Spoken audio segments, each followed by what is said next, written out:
যুক্তিবিদ্যা দ্বিতীয় পত্র ক্লাসে স্বাগতম।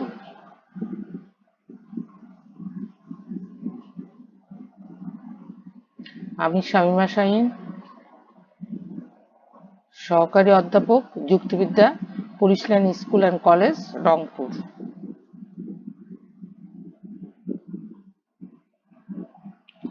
অধ্যায় চতুর্থ, প্রকল্প। আজকের বিষয় প্রকল্প সম্বন্ধে আলোচনা। শিকনফল। প্রকল্পের ধারণা ব্যাখ্যা করতে পারব, প্রকল্পের স্তরসমূহ বর্ণনা করতে পারব, বৈধ প্রকল্পের শর্ত ব্যাখ্যা করতে পারব।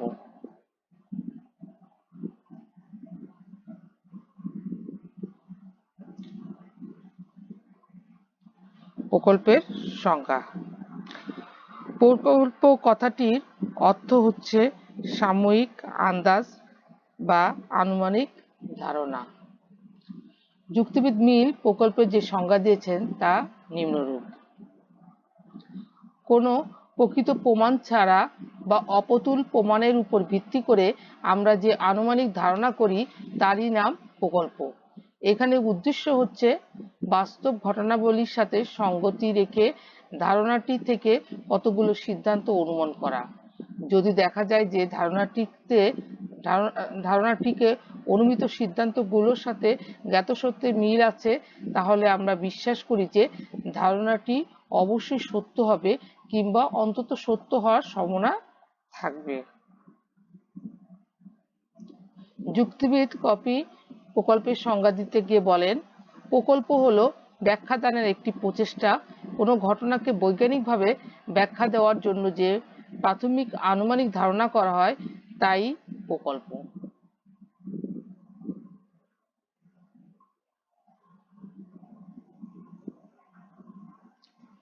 এসো একটি উদাহরণ দেখি। একটি লোক বাইরে থেকে ঘরে ফিরে দেখতে পেল তার ঘরের জানালার একটি কাঁচ ভাঙা। এর কারণ হিসাবে সে আন্দাজ করল যে হয়তো বা কেউ ঢিল ছুঁড়ে কাঁচটি ভেঙে দিয়েছে।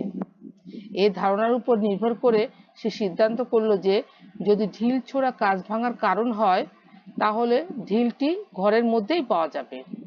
তারপর যদি সে সত্যই একটি ঢিল ঘরের মধ্যে খুঁজে পায় তাহলে তার ধারণাটি বা প্রকল্পটি সত্য বলে সমর্থিত হবে।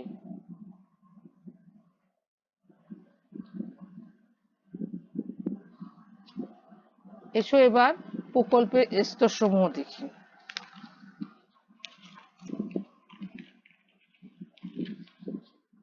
প্রকল্পের যুক্তিবিদ মিল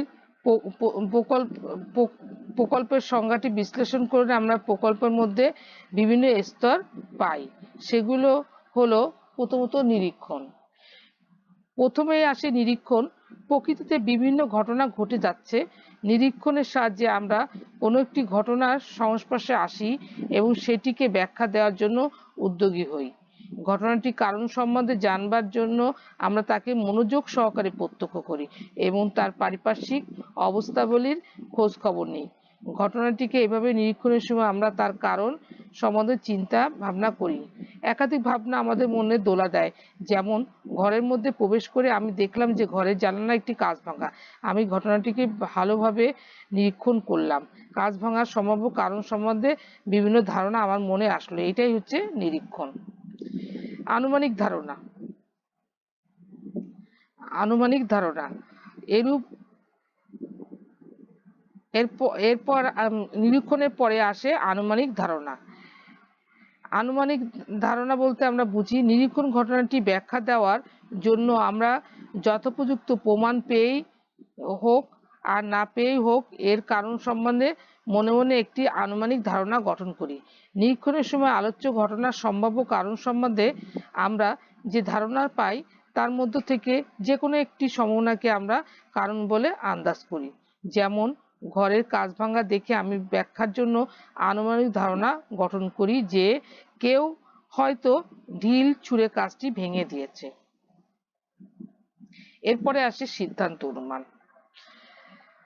প্রথমে নিরীক্ষণ করলাম, তারপরে আনুমানিক ধারণা করলাম, তারপরে সিদ্ধান্ত অনুমান করলাম। এরপরে আসবে আমরা মানে আনুমানিক ধারণার পর আসবে সিদ্ধান্ত অনুমান। আনুমানিক ধারণাটি সঠিক হয়েছে কিনা তা যাচাই করবার জন্য আমরা ধারণাটি থেকে একটি সিদ্ধান্ত অনুমান করি।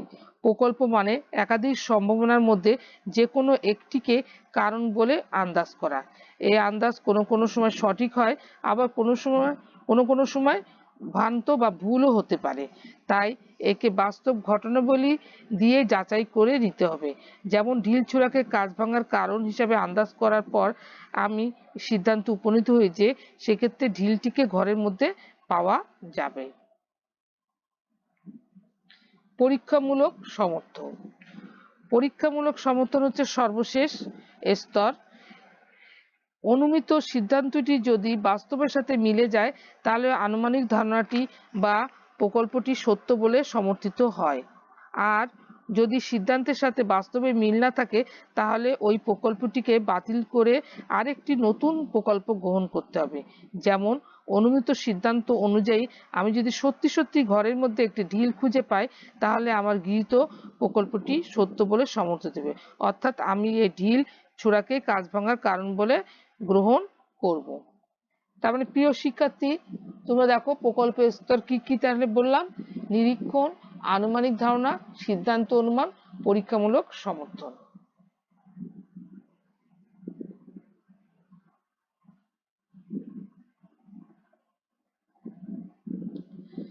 এসো এবার বৈধ প্রকল্পের শর্তসমূহ দেখি।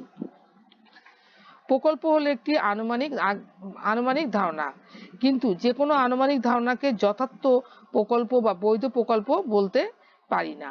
বৈধ প্রকল্প হতে গেলে বা সুসংগত প্রকল্প হতে গেলে কতগুলো শর্ত পালন করতে হবে। শর্তগুলো নিম্নে বর্ণনা করা হলো, মানে আমরা এখন আলোচনা করব। যেমন প্রথমত, প্রকল্পকে অবশ্যই সুনির্দিষ্ট হতে হবে, আজগুবি বা আত্মবিরোধী হলে চলবে না। প্রকল্পকে অবশ্যই সুনির্দিষ্ট হতে হবে, অস্পষ্ট হলে চলবে না। কোনো একটি ঘটনাকে ব্যাখ্যা দেওয়ার জন্যই আমরা প্রকল্প প্রণয়ন করি, কাজে তাকে যথাসম্ভব সুস্পষ্ট হতে হবে। প্রকল্প অস্পষ্ট হলে তা কোনো কাজেই আসে না। ভূমিকম্পের কারণ নির্ণয় করতে গিয়ে যদি কেউ ধারণা করে যে পৃথিবীর অভ্যন্তরীণ কোনো গোলযোগের ফলে ভূমিকম্প হয়, তাহলে তার প্রকল্পটি হবে অস্পষ্ট। এরূপ প্রকল্প কোনোই মূল্য নেই। এক্ষেত্রে কারণ সম্বন্ধে সুনির্দিষ্ট ধারণা করতে হবে, অর্থাৎ পরিষ্কার করে বলতে হবে গোলযোগ স্বরূপ কি এবং কিরূপে তা ভূমিকম্পের উৎপত্তি ঘটায়। প্রকল্পকে আজগুবি হলেও চলবে না। যেমন চন্দ্রগ্রহণের কারণ নির্ণয় করতে গিয়ে কেউ যদি বলে রাহু নামক একটি বিরাটকায় রাক্ষস সাময়িকভাবে চাঁদকে গ্রাস করে ফেলেছে, এর ফলে চাঁদে গ্রহণ লাগে, তাহলে তার প্রকল্পটি হবে আজগুবি, কেননা এরূপ কোনো ঘটনা বাস্তব নজিরবিহীন। প্রকল্পকে আত্মবিরোধী হলেও চলবে না। যেমন কেউ যদি ধারণা করে প্রচুর পরিমাণে টক খাওয়ার ফলে তার চুলকানি পাঁচটা সেরে গেছে, তাহলে তার ধারণাটি হবে আত্মবিরোধী।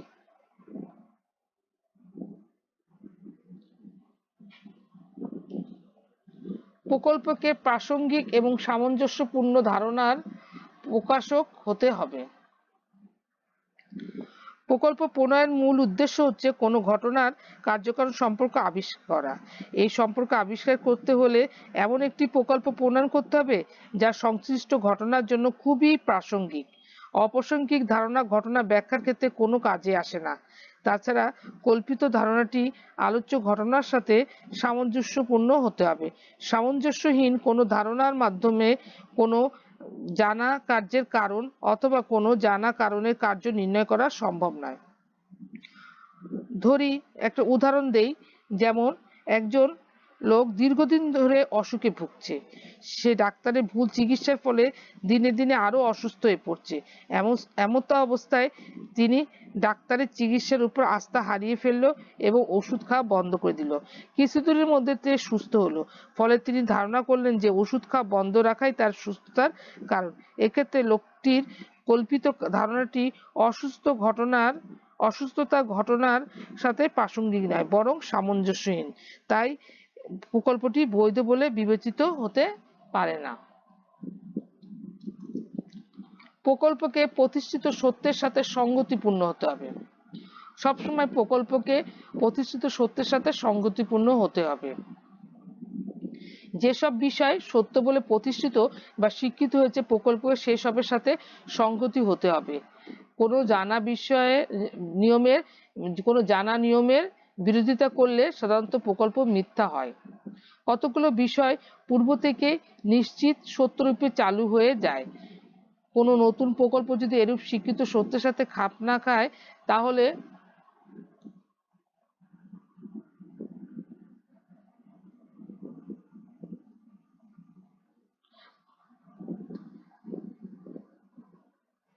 তার প্রতি সন্দিহান হওয়া উচিত। সেটি ভ্রান্ত হওয়ার সম্ভাবনাই বেশি। যেমন ভোরবেলা গাছে এবং গাছতলায় কোনো আম না দেখে মালিক যদি মনে করেন রাতে আমগুলো আকাশের দিকে পতিত হয়েছে, তাহলে তার প্রকল্পটি মাধ্যাকর্ষণ নিয়মের সাথে বিরোধীপূর্ণ হবে। আবারও বলি, প্রকল্পকে প্রতিষ্ঠিত সত্যের সাথে সংগতি হবে। এখানে যেমন যদি আমরা বলি যে কারোর বাসায় মশারি হারিয়ে গেছে, সে যদি মনে করে যে মশাগুলো যুক্তি করে মশারি নিয়ে গেছে, তাহলেও প্রতিষ্ঠিত সত্যের সাথে সংগতি হবে না। প্রকল্পকে অবশ্যই বাস্তব ঘটনা ভিত্তিক হতে হবে এবং প্রকল্পে একটি বাস্তব কারণ সম্বন্ধে ধারণা করতে হবে। প্রকল্পকে সবসময় বাস্তব ভিত্তিক হতে হবে, অবাস্তব কোনো ঘটনা হতে পারবে না। প্রকল্পকে কখনোই অবাস্তব কোনো ধারণা সম্বন্ধে দিতে পারবে না, তাহলে সেটা আর বৈধ হতে পারবে না। যেমন একটা শিশু হারিয়ে গেছে, এখানে যদি শিশু হারিয়ে যাওয়ার কারণ যদি বলি ভূতে নিয়ে গেছে, তাহলে সেটা সত্য হবে না, সেটা বাস্তব হবে না। কিন্তু কেউ যদি বলে যে ছেলে ধরা শিশুটিকে নিয়ে গেছে, তাহলে সেটা বাস্তব হবে। আলোচ্য ঘটনাকে ব্যাখ্যা দেওয়ার জন্য প্রকল্পকে পর্যাপ্ত বা যথেষ্ট হতে হবে। কোনো একটি ঘটনাকে ব্যাখ্যা দেওয়ার জন্যই আমরা প্রকল্প প্রণয়ন করি, তাই প্রকল্পটি যেন ঘটনাটিকে পুরোপুরিভাবে ব্যাখ্যা দিতে পারে।